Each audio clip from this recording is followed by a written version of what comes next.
Congressional candidate Jeanne Ives, running for the 6th District of Illinois, joins us now to break this all down. So, Jeanne, you are in the suburbs. You are perhaps no one better to talk to about this issue, a female in the suburbs right now. Where are people generally leaning right now? Is it to the idea of law and order after the protests? Is it the coronavirus pandemic? What are the major issues that people are thinking about? Well, I think it's all of that, Alex. Let's be honest. When you do talk to suburban women, they are certainly concerned about their children being left out of school right now in the suburbs. They're concerned about lawlessness. Just in our suburbs, we've had armed carjackings, armed home invasions. Just recently, a restaurant was armed robbery there as well. So people are concerned about that. But, issues are local to women. They care about their zoning rights. They care about 5G deployment, for example. So these are all really important issues to suburban women. And I think when they look across the spectrum, at least in my race, if you don't like Trump in his Twitter feed, you're not going to like Sean Casten in his. This guy is absolutely unhinged lately on all sorts of issues, from just going on a Twitter rant against 32,000 scientists who said we need to open up our economy and get our kids back in school while having a focused protection on the most vulnerable. He actually dismissed all of that, went on a huge Twitter rant about that.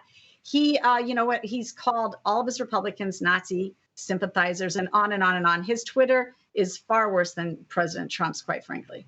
And I mean, our viewers can, first of all, go look up the articles if they want. I guess they could go look at his feed as well. And it was interesting to me when I was looking at some of the comments that he's even made about you, for example. I didn't see too much criticism about mansplaining or anything like that, the same way that was levied against Vice President Mike Pence when he was debating Kamala Harris. I mean, that was something that I think is used a little bit as a defense mechanism to ignore having those types of debates. So I want to ask you, have you had any debates in your district yet? Have you gone head-to-head with Sean Casten?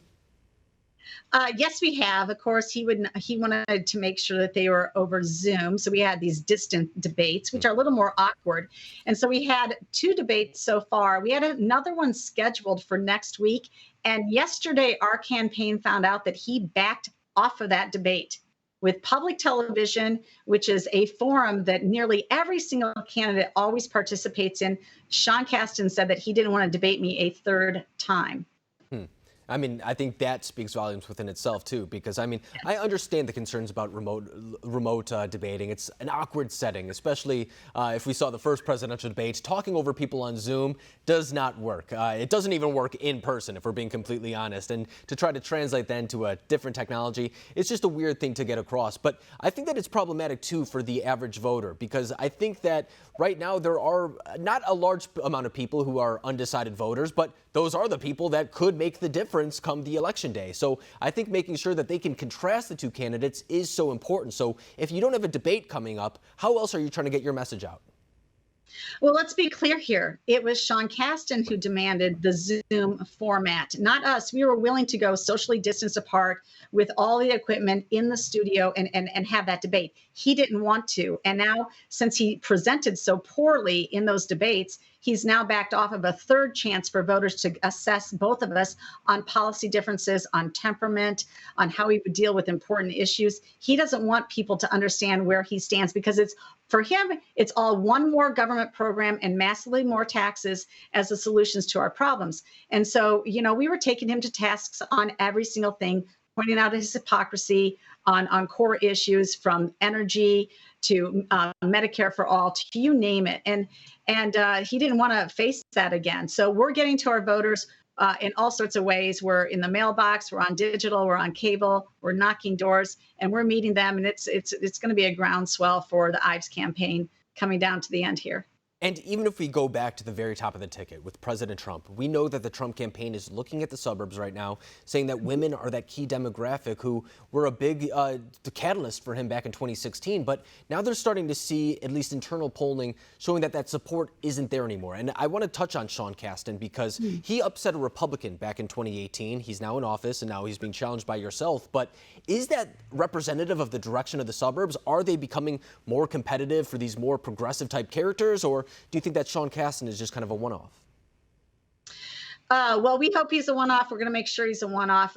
Trust me, people, when you look at his policy choices, they do not like his policy choices. So nobody in the western suburbs of Chicago want to pay more taxes in a state that has the highest tax burden. Nobody wants to do that. He's a disaster in policy, and they know it.